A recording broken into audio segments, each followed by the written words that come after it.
দেখ শয়তান দেখ, তোর বাবা মাকে দেখে কিছু শেখ। 80 বছর বয়স হয়ে গেল এখনো তোর বাবা তোর মাকে খাইয়ে দেয়, আর তুই বিয়ের 6 মাস হয়নি, খাও তো দূরের কথা, তাকাস না পর্যন্ত আমার দিকে। শেখ বাপকে দেখে কিছু।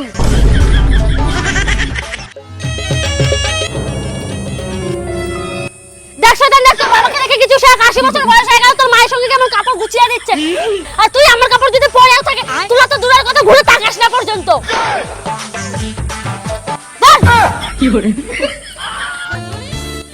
দেখো আমি ফুচকা খাবো বলে কবে নু খাবো।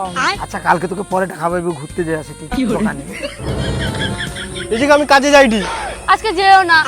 বাড়িতে থেকে কি করব? আমার সঙ্গে একটু গল্প করো না। হ্যাঁ, কাজ বাদ দিয়ে গল্প করব। তোর মা বাবাকে দেখে কিছু শেখো। 80 বছর বয়স হয়ে গেল, তাও কত সুন্দর মিলেমিশে আছে, কত গল্প করছে সুখ দুঃখের, আর তুমি এদিকে কাজ আর কাজ। তোমাকে বিয়ে করে দেয় আমার ভুল। 10 মিনিট সময় দেবে, 10 মিনিট তো দূরের কথা 1 মিনিটও সময় দেয় না। চলো জিপুরে আজ ফুচকা খাইবো। চলো চলো চলো চলো। ওই আমি একটু বন্ধুদের সঙ্গে ঘুরতে যাই ঠিক। আমাকে নিয়ে চলো না। না না, আমি একাই যাব। হ্যাঁ তুই তো একাই যাবি, তোর মা বাপকে দেখ। 80 বছর বয়স হয়ে গেল, তোর বাপ কত সুন্দর তোর মাকে ফুচকা খাওয়াতে নিয়ে যায়, ঘুরতে নিয়ে যায়, আর এদিকে তুই বন্ধু ছাড়া কিছুই বুঝিস না। সবাই